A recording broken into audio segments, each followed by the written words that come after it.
Introduction. Facebook is a massive traffic monster. As of this writing, it has over 1.3 billion, and that's with a capital B, daily active users. Think about that. Over 1.3 billion people using the same website day after day. On top of this, it continues to grow. Also, when people are on Facebook, they pretty much stay there, and they view page after page of content. In fact, on a month-to-month basis, as of 2017, Facebook has slightly over 2 billion monthly active users. Of all Americans, 79% use Facebook at some level or another. If this wasn't impressive enough, the next platform that gets the highest percentage of American users is Instagram, which is owned by Facebook. Instagram clocks in at 32% of American usage. Among U.S. residents, 53% reportedly use Facebook several times a day. In terms of the world's total population, more than 22% of people on the planet use Facebook with some level of frequency. The point is, Facebook is a massive traffic monster. You really can't afford to miss out on Facebook and its marketing potential. If this wasn't impressive enough, wait, it gets even more mind-blowing. Once people log into Facebook, the system basically keeps tight surveillance on them. And the crazy thing is that this is all done with their permission. When you sign up for Facebook, there is a user license agreement that you must consent to. Unless you read the fine print, you wouldn't become fully aware that once you sign in, every like, comment, share, as well as pages that you liked and even ads that you clicked will be monitored by Facebook. It's as if by watching your behavior, Facebook can make educated guesses as to what your interests are and can then show you advertising that fits those interests. Sounds pretty fair, right? Well, this extends across the board. That's right. Every group you join as well as interactions on Messenger are monitored, tracked, and targeted by Facebook. This is not lightweight targeting, mind you. When it comes to fine laser targeting of demographic groups based on individual user behavior, nothing even comes close to Facebook. As awesome as these traffic statistics, advertising technologies, and promotion potential may be, I've got some bad news to report. Too many businesses still fail to fully leverage Facebook. This training teaches you the best ways to promote on Facebook. It also gives you step-by-step instructions so you can engage in Facebook marketing with a higher than average chance of success. 10 common Facebook marketing mistakes. There are very common marketing mistakes that even promotion veterans commit on Facebook. It seems like even the very best of us are not immune to these common mistakes. It's a good idea if you want to save a lot of time, effort, and money at this point to become aware of these mistakes. This will decrease the likelihood that you will probably commit these same errors. Starting off paid campaigns with a bang. Do not start off your paid campaigns with a bang. Start with a free campaign first. Build your audience organically. Get some consumer intelligence. Then you should have the information you need to put together an experimental paid marketing campaign. Start low and slow. The worst thing you can do is to jump in with a massive budget and absolutely no clue. Starting a paid campaign with an immature page. If your page is very new or there's really not that much engagement yet, you might want to hold off on a paid campaign. You simply don't have enough target audience profiling information to base a successful paid campaign on. Using mass content posters with discovery tools. Many marketers use some sort of one-size-fits-all mass promotions tool for Facebook. They would discover all sorts of Facebook groups and pages, and then they would use this tool to spam those areas. Don't do that. You're not doing your brand any favors when you do that. All you're really doing is you're spamming. It's only a matter of time until you get banned. Promoting direct affiliate links or direct sales page links. There's an old saying, you can lead a horse to water, but you can't make it drink. By the same token, you can get a lot of people on Facebook to click on your links, but don't expect them to convert once they go to that affiliate sales page or your own direct sales page. Why won't people buy? After all, they did click on your ad, right? Answer, they haven't been properly qualified. In many cases, they click out of curiosity. Maybe they clicked by mistake. Whatever the case, you still did not get a sale. Posting direct links is not the way to go. You have to build confidence. You have to build trust first. Pulling random content and curating them based solely on keywords. You can't be lazy and just set Facebook publication tools up to just pull any and all content from Facebook that has something to do with your keywords and then just blast them out. You're just spamming when you do that. You have to be very deliberate and careful regarding the kind of content, whether curated or not, that you will associate with your brand. Rotating and republishing the same content over and over again. Have you ever gone to a Facebook page and it seems like all the content got reposted over and over again within the same day? The idea behind this practice is that the more Facebook audience members see the content, the more likely they will click through. It looks like you're just spamming your page fans over and over again. Don't be surprised if they unlike your page. Wholesale optimization of ads. Another common rookie mistake on Facebook involves paid ads. If you notice that one of your ads is simply not performing, it's very tempting to just come up with a brand new ad by completely replacing the ad with something that looks totally different. When you do this, you really don't know which part of the new ad is succeeding or failing. You're basically taking shots in the dark. If your ad's performance improves, you don't know what caused the improvement. You have to have some sort of strategy or method that will enable you to track where the improvement in your click-through and, ultimately, your conversion rates are coming from. Simply swapping out ads in total or in whole doesn't really give you the data that you need to make effective decisions. Copy and paste competitor ad strategy. Some marketers are so lazy that they would just look at their competitors and essentially just copy their ads. Of course, they're not going to copy word for word, but they still end up failing. How come? Well, your competitor spent a tremendous amount of money optimizing the ads that they're showing. Their ads work. However, you won't get a competitive advantage if you copy them wholesale. You can't just copy somebody's ad without knowing what you're doing. Indeed, only a certain portion of your competitors' ads truly deliver results. If you don't know what you're doing, you don't know what portion that is, so you're basically taking a wild stab at your ad's design. You may be saying the wrong things at the right time, or you're saying the right things to the wrong people. You end up failing. Quitting paid marketing too early. Many rookie Facebook marketers have a one-time, big-time mindset. They've heard of how awesome Facebook traffic is, so they put together some hard-earned, precious capital to run an ad campaign. If the campaign doesn't work out according to their expectations, they're too quick to pull the plug and quit FB ads altogether. Just because things aren't working out, it doesn't mean that you have to pull the plug on the whole thing. You can stop certain campaigns and start new ones and operate with the same budget. You can make modifications of your existing campaigns. Failing like a huge train wreck. Have you ever seen a slow-motion train wreck? It's quite sad because it's all too predictable, but you can't turn your head and look the other way. You want to know what's coming next. You know, at the back of your head, what exactly is going to happen, but it's so slow, so massive, that you just can't help but look. Your Facebook marketing campaign can proceed the same way. You know that the campaign is failing, but you can't quite put your finger on the cause. So you just go through the motions like a deer with its eyes caught in the headlights. Why not choose to learn how to fail quickly? Since you're not going to make 100% of your shots, learn to live with this fact and move on. Learn to fail quickly using a tiny budget. This way, you can run many different experiments. Even though the vast majority of them are failures, that's okay. You only spend a fairly small amount of money figuring out winning ads. Please understand the nature of the 10 mistakes above. Imagine yourself being in situations where these mistakes are likely to take place. Learn how to spot them well in advance. Prepare your plan B should you find yourself committing these mistakes. The 8 most effective ways to market on Facebook. Let's get one thing clear. There are so many ways to market on Facebook. In fact, the only limit to how you can get people to go to your website or learn about your brand or cause is limited by your imagination. As long as you can post a link to an outside site doing something on FB, that activity is a potential traffic generator.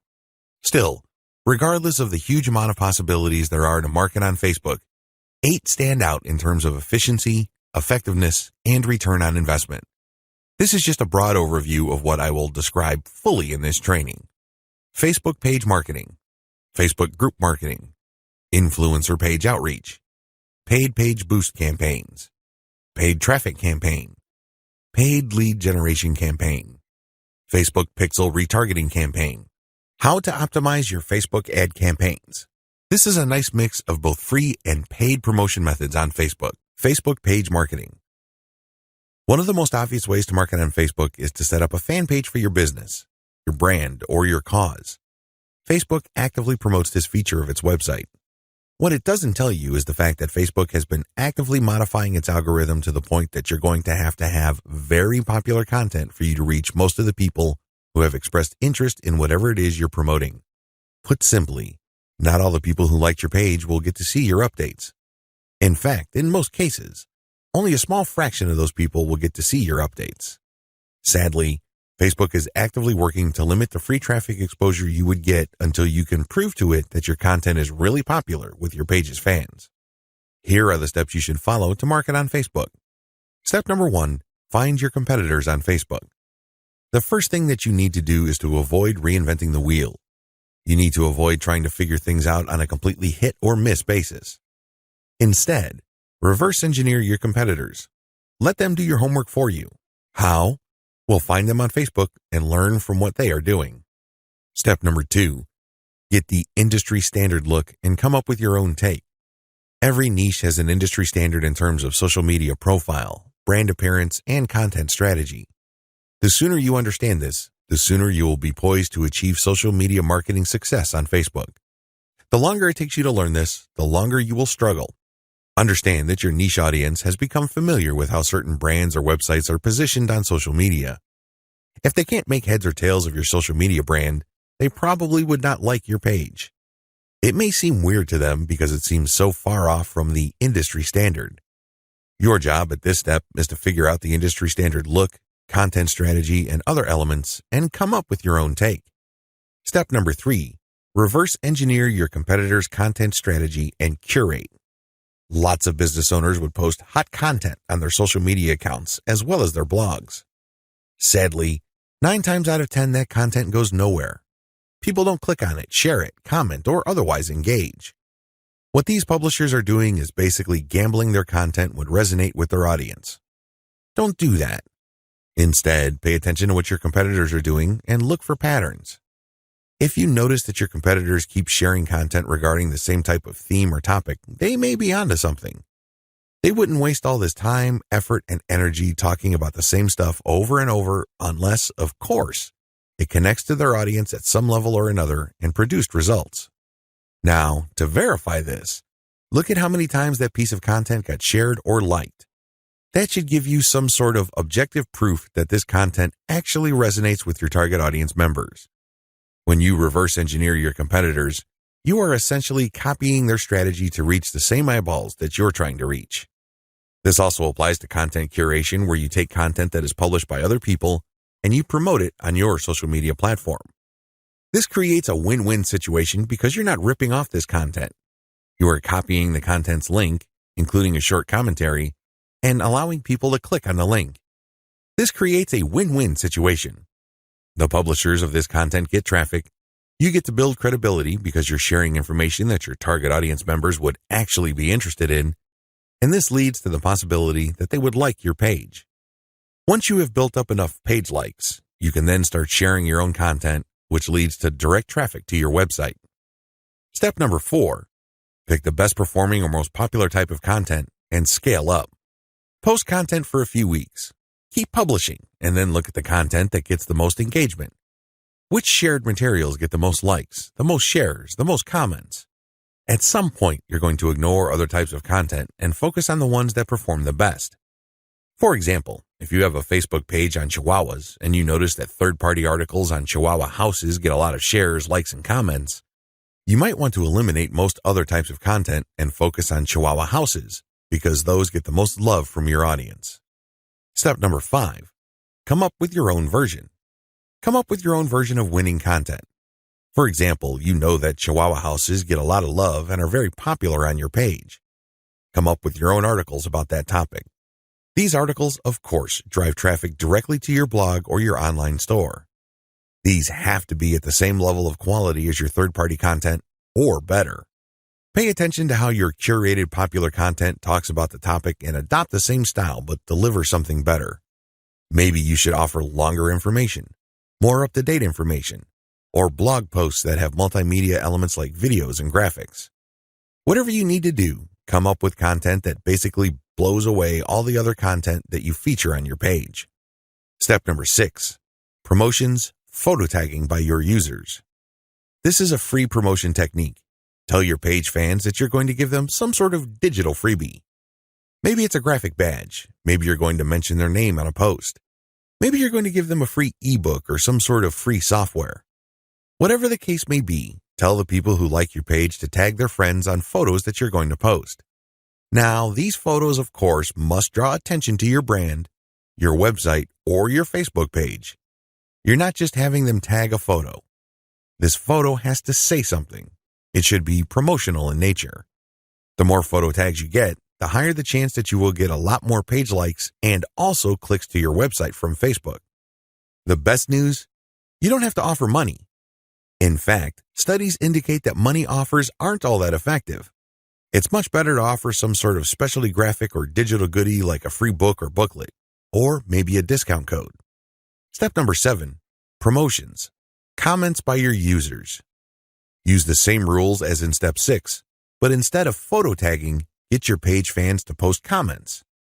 It would also help tremendously if the comment includes the name of the people on the commenter's friends list.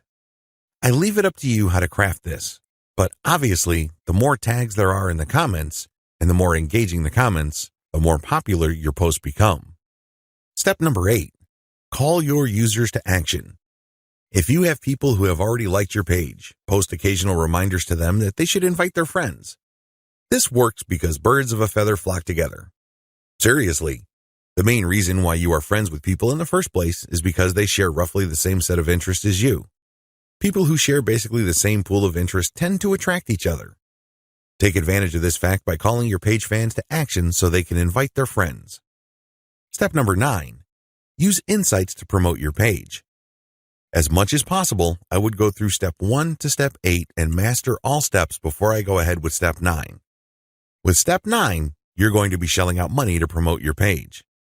After a couple of months, you can use Facebook's very robust audience profiling system called Insights to promote your page. You will know the right demographic, and you will also know the right posts and content to promote. Step number 10, boost your most popular content. Use Facebook's lookalike audience system to find people who are not currently fans of your page. This feature in Facebook's ad system enables you to reach new audiences who share roughly the same interests as the people who have already demonstrated an interest in your page. You're basically using Facebook's very powerful interest targeting system in terms of demographics and interests to get new eyeballs to your page. This can lead to more likes, which can lead to more readers of your content. From that point, you can then run targeted ads. Facebook group marketing. One of the most powerful ways to market on Facebook is through its group feature. Considering what's been going on with Facebook's algorithm for its Facebook pages, it's a good idea to have your own Facebook group as a backup. Although Facebook has been cutting back on the organic traffic it sends Facebook pages, it's still worth it to have a page because you get audience insights from it. Another great benefit of having a page is the fact that you can copy and paste content from that page to Facebook groups. When people see your content in a group, they not only see the content, but they can also see a like button. When they click that like button, you get a new Facebook page fan. The key benefit of having a Facebook group lies in visibility. Facebook has made it clear that they are tweaking their Facebook page to reward actual engagement. Apparently, Facebook groups are not as suppressed as Facebook pages. In terms of visibility, you stand to reach more of your group members than with the page. The problem with Facebook groups. While the visibility for a lot of people is quite good for Facebook groups, it depends on activity. If the individual group member is not all that active in your group, maybe the person isn't liking or commenting, they're not going to get as many notifications on their Facebook update section than somebody who is active. This is a big drawback. The vast majority of people who would join your own Facebook group are not going to be active. They're just there to read information. They're just there to sit back and check out what you have to offer. Here's how you promote using your own FB group. Create your own groups after your pages mature. The first thing that you need to know is that you should put up your Facebook group only after your page is matured. You want to know who your audience is on Facebook. You're not going to know that until you have a page up. Pay attention to the audience insights. The data set that you would get from that analytics portion of your Facebook management dashboard will let you know who to target. Once you have enough users, and this depends on your niche, you should then put up your group. Your group must be as identical as possible to your page. If you have a logo, put the same logo there. If you have some sort of motto, put the same motto or slogan there. The key here is to use your Facebook group as an extension of the brand that you're creating with your Facebook fan page. Give your group members a reason for coming back. This, of course, means original content or freshly curated content that you don't show on your Facebook fan page. You have to give people a reason for following you on as many different places on Facebook as possible. This, of course, boils down to premium content. Market to other groups. This is the most important part of Facebook group marketing, because if you were to just build your own group as a supplemental source of traffic for your page, you're probably not going to grow all that much. You have to go to other groups which have already done a good job attracting the eyeballs that you want to attract. There has to be a tight fit between these groups and your niche. Go to those places and become a credible poster. This means that you should refrain from just dumping the same content that you have on your page to these groups. Invest time in them to become a local expert or a credible authority. It doesn't take much. If you're the first person to always comment and your comments are always insightful or bring new information to the table, people sit up and pay attention. People can see that you are an asset to the community, and they are more likely to give you the benefit of the doubt when you share content that obviously comes from your page. Once you have established credibility, share your own page content. As I've mentioned above, these posts not only have content and your brand, but also a like button. This is a great way of getting page fans. Always engage. When people comment on what you post, reply. They might be haters, they might be critics, but it doesn't matter, reply anyway. This conditions the mind of your readers that you are approachable, accessible, and you actually want to help people out. If you just drop a link and take off immediately, you're a spammer. You're not a community member. You're obviously not somebody who's there to add to people's knowledge and bring value to their lives. My most important tip: after sharing high-quality third-party content that you do not share on your page in groups, pay close attention to your page's audience insight. Find your most popular piece of content. Look for third-party content that is similar to that and see if you get a lot of positive engagement when you share that material. If this pans out, then use content from your site that fits the same themes as the tried and proven popular content on the Facebook groups that you're in, and use those to get page likes. Influencer page outreach. Influencer page outreach really boils down to creating allies. In your niche, you are sure to have competitors. However, some of these competitors are open to cooperating with you. Many will not give you the time of day, but there are few who would see the strategic advantage of partnering up instead of competing. There are also other people on Facebook who have pages and who are not competitors with you. They may even have a lot of fans. Here's how you build alliances with influence leaders on FB. Step number 1, find competitors. The first thing that you need to do is look at your notes when you reverse engineered your competitors. These people are in the same niche as you. After all, you study them to get to the industry standard content strategy as well as page layout and design for your own Facebook page. Next, you should look for non-competitors who specialize in your niche. There should be quite a few of these. These are not merchants or ones who provide services. They're not competing for the same dollars as you. Instead, they cater to the same audience as you. Try to find as many of these as possible. Step number 2, pay your dues by engaging. I know at this point it's very tempting to just go to a competitor's page and post a comment on one of their posts. In the comment, you're dropping a link to your page or to your website. You then repeat this many times on all their posts. Well, let me tell you, if you do this, you're going to get banned. Whatever links you put up will get deleted. It's a waste of time. Don't even think about it. The same applies to influential niche observers. These are non-competitors, but you shouldn't spam them either. Instead, you should pay your dues by engaging. How do you do this? First, you need to share high-quality content. It doesn't matter who wrote the content. It doesn't matter where that content goes to or links to. What's important is that it provides maximum value to anybody reading that content. It has to be on point. It has to deal with a specific theme or topic that you know that your target audience members are interested in. Next, you need to engage with people in terms of answering their questions. Try to be a facilitator. Try to be a mediator. Try to be the go-to source of information for your niche. If people are looking for statistics, go on Google and find them the statistics they're looking for. If they're looking for a video, go to YouTube and search for the content that they're looking for. The more you do this, the more people will pay attention to you because, let's face it, in any kind of online group communication platform, only a very few people actually produce high-quality content. You can count them on one hand most of the time. Everybody else is basically a leech. They take and take information, but they only give from time to time, if at all. Be that expert. Be that go-to resource. Another way you can engage is by asking questions. Now, these questions should not be very basic or dumb questions. Instead, they should be deep, insightful questions. You can also ask questions that try to tie many issues together. Many people are concerned about many different issues. When you ask questions that tie all these together, it can be very useful. You should also give feedback to people's responses. You have to do this in a respectful way. You cannot come off as a hater or somebody who's just plain negative. There is such a thing as constructive feedback. Remember, the name of the game here is to add value to the places that you're on. This means sharing information and enhancing information through proper questions and feedback. Step number 3, become credible, then reach out. At a certain point, people will start asking for you by name. People will try to reach out to you via Messenger. That's when you know that you have become an asset to these groups. That's when you know that you are on people's radars. You're not just this random person showing up every once in a while dropping a link. Instead, you're that person that helps keep these groups together. This is when you reach out. This is when you try to engage with the group admin. Usually, the best way to do this is when they engage with you.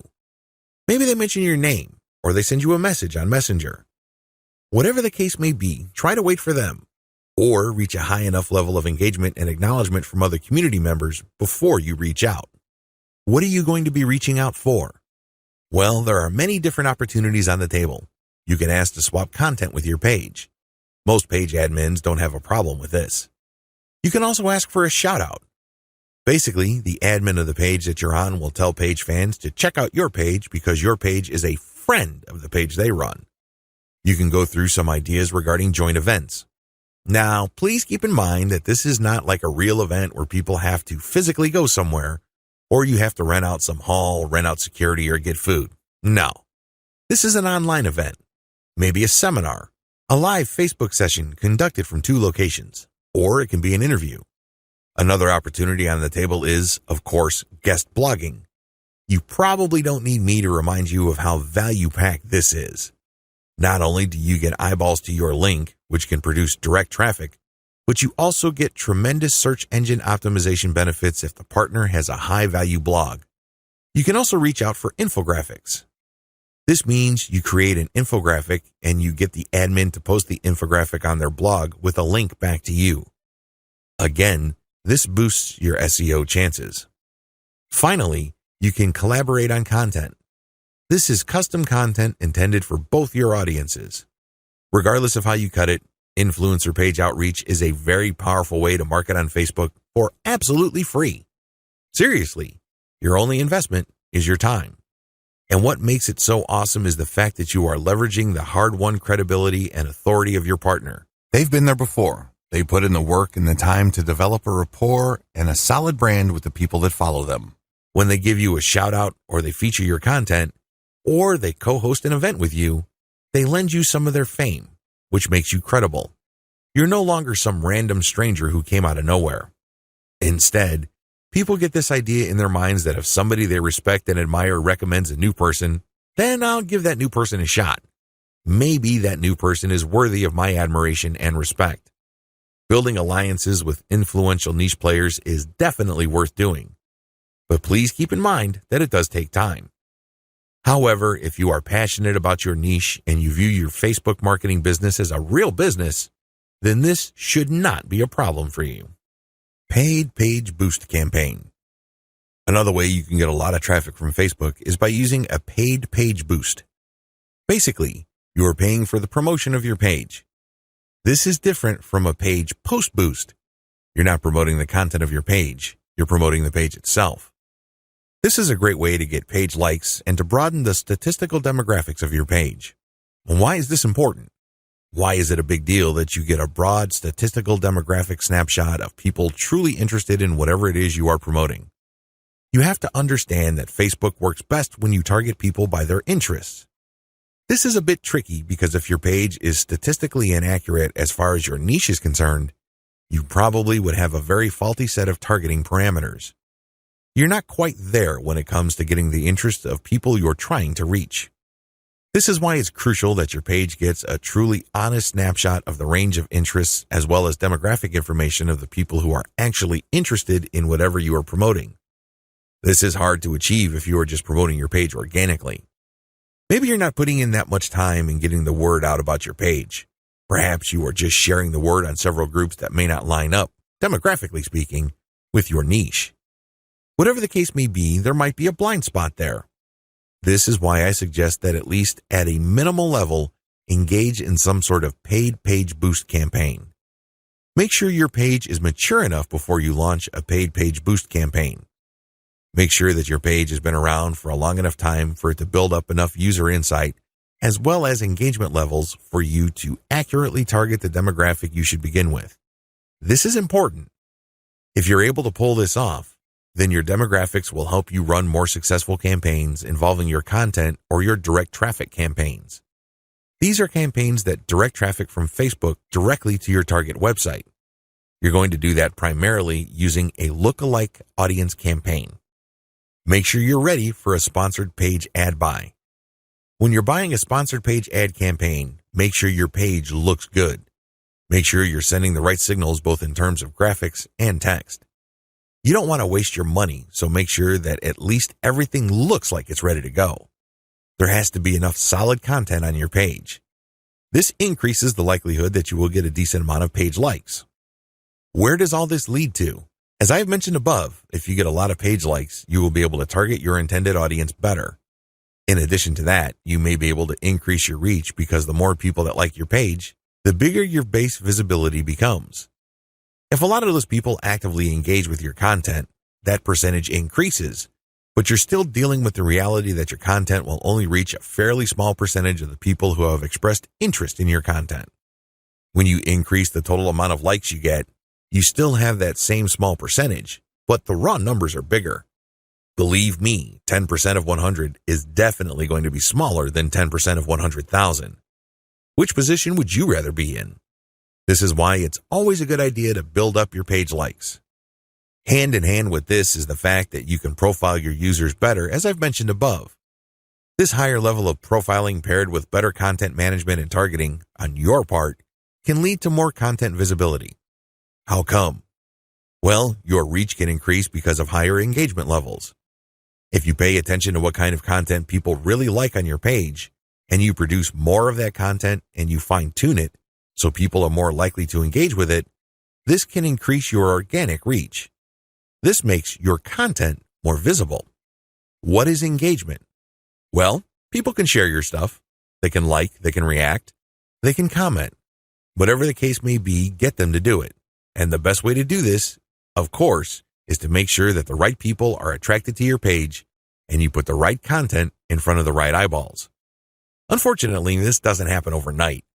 It is neither smooth nor easy. It's one of those things that you figure out on your own on a trial and error basis. But you do have powerful tools like Facebook's Audience Insights to see which content is resonating with your audience members. You can't just set this up and forget about it. You have to actively monitor it. You have to look for patterns. But the crucial ingredient to all of this is that your page gets enough likes. That's why you have to promote it at some point. Paid traffic campaigns. For this section, I'm defining paid traffic campaigns in two forms. I can pay to boost the post, or I can pay for direct traffic to my target website. Please note that I have presented this information in that order. Boost posts first, and then pay for direct traffic. There's a reason for this. If you don't master Facebook's traffic to your page posts, then it doesn't make sense to go directly to your target website. You probably are going to spend a tremendous amount of money, time, and effort only to have very little to show for all that. It's better to boost a post in a strategic way so you can understand what kind of content connects with your intended audience. You will then be able to drive traffic to your website. You're actually killing several birds with one stone. By focusing on boosting a post, you can get more page likes, You can get more branding opportunities, and you can also get click-throughs to your target website in the form of a content link. Here's how it works. Post boosts. First, target a lookalike audience based on your user insight demographic. In other words, Facebook is going to show your ad to a fresh set of users who share the same demographic details and interests as your current page fans. People with these similarities are more likely to like your content. You're not going to pay Facebook to show your post to people who have already liked your page. Instead, you are trying to get fresh eyeballs to your page posts. You do run quite a bit of risk. Existing audience post boosts. The next option you have available to you is to boost your post to people who have actually liked your page. These are your actual page fans. They know roughly what you're about. They like your content enough to like your page. They're expecting your content. Unfortunately, like I said earlier, Facebook only shows your content to a small fraction of people who liked your content. Unless your fans select see first when they like your page, Facebook will use its natural algorithm to select the initial group of eyeballs that will show your page content. If enough people engage with your content, then Facebook will show even more of your page fans to your content. However, it's never going to show it to 100% of your fans. That rarely happens. This is why it's a good idea to boost your post to reach more of the people who have liked your page. The upside to this is these are not virgins. They've seen your page. In fact, they've seen it and liked it so much that they have clicked the like button and want to see your content. At least you know that there is some sort of interest there. Still, please understand that while there is a certain degree of familiarity there, and this increases the chance that these people will actually engage with your content and possibly click through to your target site, that isn't exactly guaranteed. Existing audience plus their friends. As the old saying goes, birds of a feather flock together. Friends usually have shared interests. In fact, if you think about it hard enough, that's the main reason we became friends in the first place. We have certain interests in common. We have certain things to talk about, and that's why we're friends. Makes a lot of sense, right? Well, you can apply that to Facebook marketing as well, because this can produce a tremendous amount of marketing opportunities. Since your page fans also have friends on Facebook, you can buy a post boost that shows your ad not only to your fans, but to their friends as well. This is my favorite when it comes to post boosts because it is a cheap way of getting clicks to your target site. You reach a much wider audience. Please understand that if your page has a fairly small number of likes, even if you boost post after post, you only have a small base to work with. Now, if you expand that base by including your existing audience plus their friends, you have a lot more people to work with. You are operating with some level of confidence because you know that friends usually have shared interests. This translates to possibly cheap clicks to your target site. The best way to do this is to post a link directly to your content or to your promotional page on your website with some content. This way, when someone clicks through, they go straight to your website. They can read your commentary and some preview text, but the text should call them to action. This is the cleanest way to get direct traffic cheaply using post boosts targeting your existing audience and their friends. Direct traffic to your target site. The next option is to promote a target URL directly. It doesn't show a post from your page. It just goes directly to your target website paired with a picture. This is the direct traffic option on Facebook. To become successful with this, you have to use the lookalike audience based on your engaged users' insight data. In other words, your Facebook page should be mature enough for you to get solid consumer intelligence that you can then use to target potentially interested audiences on Facebook. That's the best way to do this. There are other ways. You can run raw targeting. Basically, you're not relying on user insight. Instead, you're just looking for an age range and a geographic location. You're also using gender. In certain situations, this may pay off. In fact, you may get better results than lookalike audiences, but generally speaking, you should focus on using the consumer intelligence your Facebook page gathered so you can reach people who are very similar to people you know have demonstrated a solid interest in whatever it is you're promoting. Best practices. Use them to boost your results. First, run small tests. This enables you to fail quickly. People who really know their way around Facebook run campaign after campaign after campaign until they're able to connect the dots and come up with a campaign that actually works. This is why you need to run small, cheap tests so you can easily see which campaigns are working out and which ones have failed. Next, make sure your budget is low. Usually, when I run a dollar campaign, that is good enough for me. $1 a day for 7 days a week, that is good enough for me to see if an ad has potential. So, I would run several ads. We're talking about $70 for 10 ads running at the same time. Third, focus on what works. Let me tell you, when you run many small tests, the winners stand out. Either they get clicks or not. That's the bottom line. However, at this stage, you're not just looking for clicks. You're not just looking for an ad campaign that gets a lot of attention. Instead, you're also going to look for an ad campaign that actually delivers conversions. You're going to have to set up your Facebook pixel to your target website so you can track whether traffic from Facebook went all the way through. I'm not just talking about traffic produced when people click on your link and they go to a content page and they leave. That's worthless. That's not going to help you. That traffic has to go to the content page, go to the sales page, and eventually make it to the shopping cart. That's when you know your campaign actually has traction. Focus on what works. Focus on what gets a high click-through rate paired with a conversion rate. However, to get there, you're going to have to burn through many ads. This is not going to jump out at you. It's not going to be obvious. It's not going to be easy. Once you have identified that ad and you've fine-tuned it, then scale it up. That's how this works. Basically, you focus on what works and then pour real money into it. Paid lead generation campaigns. Did you know that on Facebook you can collect email? That's right, you can collect leads. It's pretty straightforward. You can run ad campaigns with a lead collection button. It can be find out more, sign up, or other language. Regardless, if you're running this type of campaign, it must be highly targeted. It's really important that your targeting is spot on. I put this part of Facebook ad marketing at this point in the list of marketing methods because this takes quite a bit of work. You should be quite familiar with Facebook before you even try this. You should know your way around Facebook's ad system before you engage in paid lead generation because it can get quite expensive. If your ad doesn't get many clicks or it's super finely targeted, you don't really have that many people to work with, and this can drive up your costs. You have to know how to optimize your ad campaigns on Facebook for this to make sense. You can optimize on many levels. There are 3 levels you can optimize. Level 1, you can tweak the freebie you're giving away. This is the free stuff that you're giving away, so people are motivated to enter their email address into your form. Maybe you're giving away free membership access. Perhaps you're giving away a booklet or a book or a report, a set of templates, a set of graphics, possibly even giving away software or a mobile app. Whatever the case may be, you are giving out freebies, and you need to optimize these. What I mean by that is the freebie that you give must motivate the most people in your target audience to sign up for your mailing list. This is not easy. You cannot assume that just because you think that your booklet is awesome or is the next best thing since sliced bread doesn't automatically mean people will agree with you. It doesn't work that way. You may have to switch from one freebie to the other until you get a high enough sign-up rate that would tell you that the freebie that you have selected is the right one. Thankfully, this is fairly easy to do with Facebook. You basically run different ads that offer different premiums. Level 2.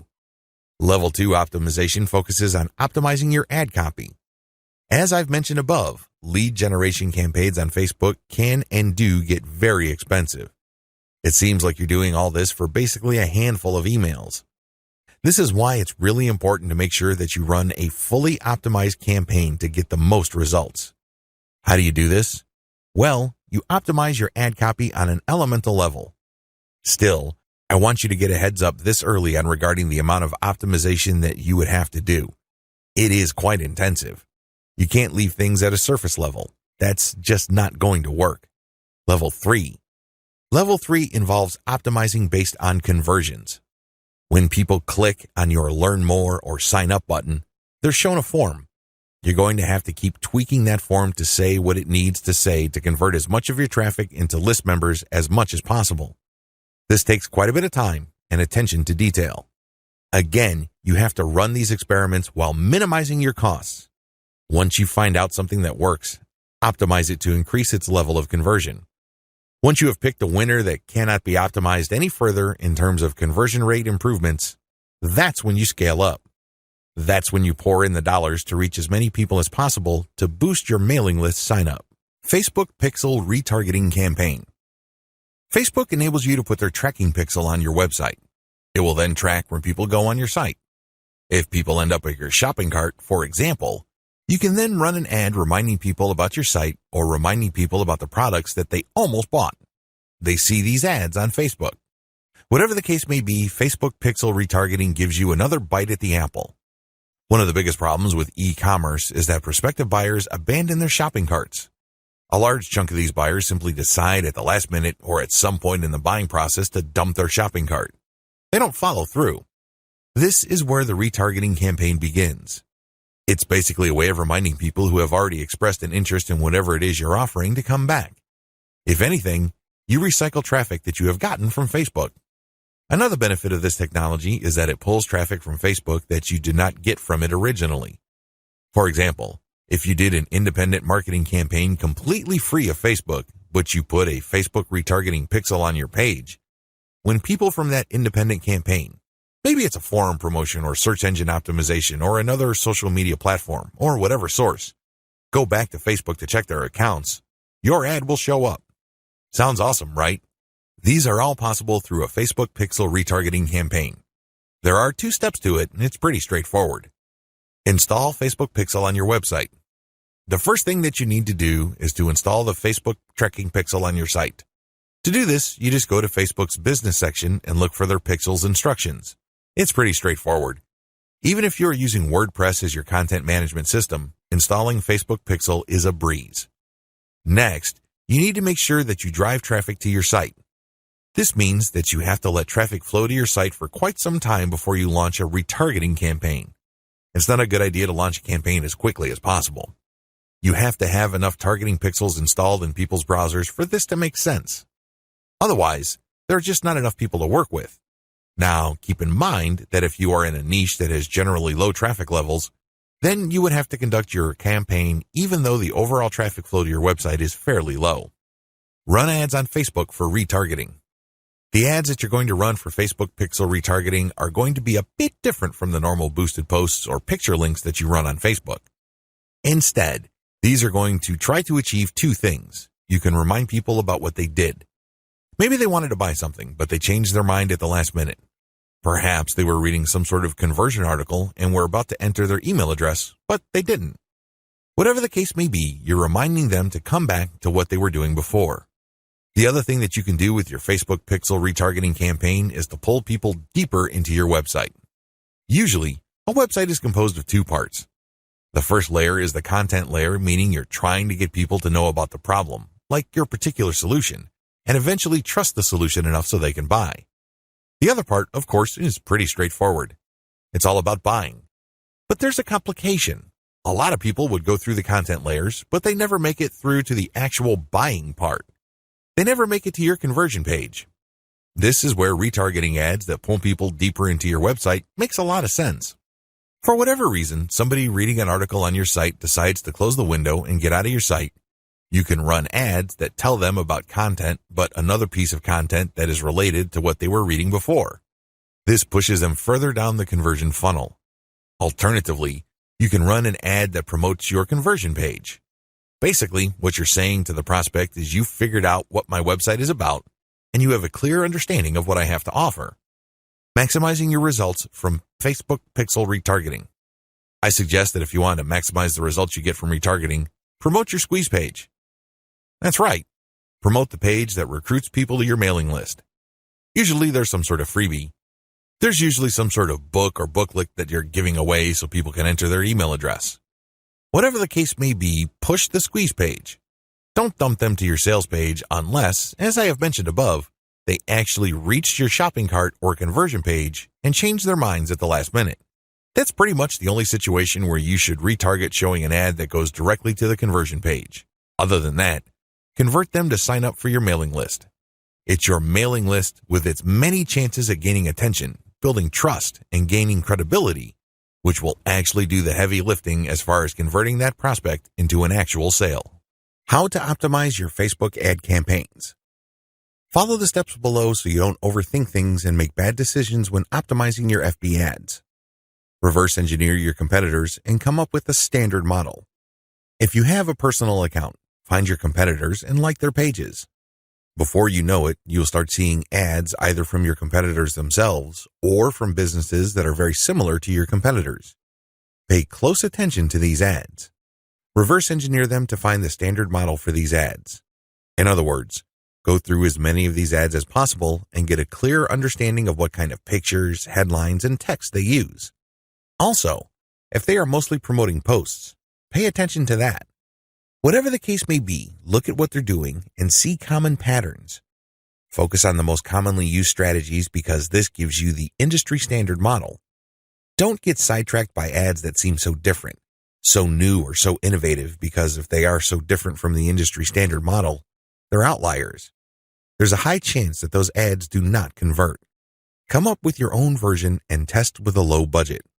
Test with a low budget. You don't want to burn through a tremendous amount of cash during the testing process.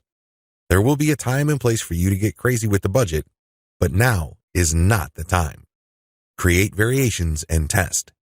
Now that you have come up with your own version of the standard model, create variations of it and then run low-budget tests. Do not do this randomly. Do not do this based on your feelings or impulses. Instead, you have to follow certain rules on how to create variations. Otherwise, you wouldn't know which part of the ad accounts for its greater success. I've seen this happen many times. In fact, I've committed this mistake before. I would take an ad and test it. I would notice that it's not getting that many clicks, so I'd change half of the ad. Maybe I changed the picture and then the headline, or I would change the heading and the description. Whatever the case may be, I would change half of the ad, and sure enough, it would improve. But when I try to improve things again by changing the other half of the ad, it falls apart. You want to establish a way of effectively tracking which changes accounted for which improvement. By using this method, you can optimize parts that work to reach peak convertibility and then work on the other elements of the ad that could use some improvement. However, you have to do this in a systematic way. I've described this in the section below. Pick the winner and make further variations. Now that you have made variations of the original and you ran a test, there will be at least one winner. It gets the most clicks and conversions. Make variations of it and you run the test again. Keep testing until you find the ad that delivers the best return on investment. The end of this process is pretty straightforward. You keep making variations and you keep testing on the cheap until you find an ad that delivers the best ROI. In other words, it delivers the most conversions while costing very little money. I know it sounds like a fantasy at this point, but it is doable with testing. Scale up. Increase your ad budget to your winning ad to pump a massive amount of traffic to it. You should only do this when you are dead sure that you have a winning ad on your hands. In other words, you have tested it rigorously and have optimized it to the point that it cannot improve its conversion rate any further. That's when it's ready to go big time. Make sure you optimize on an elemental level. The big problem with the ad optimization method I described above is how do you know which part of the ad to change up?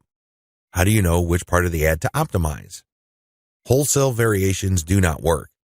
You can't just take an ad, see that it doesn't work, replace it with a completely different ad, see that it doesn't work, and then repeat that process.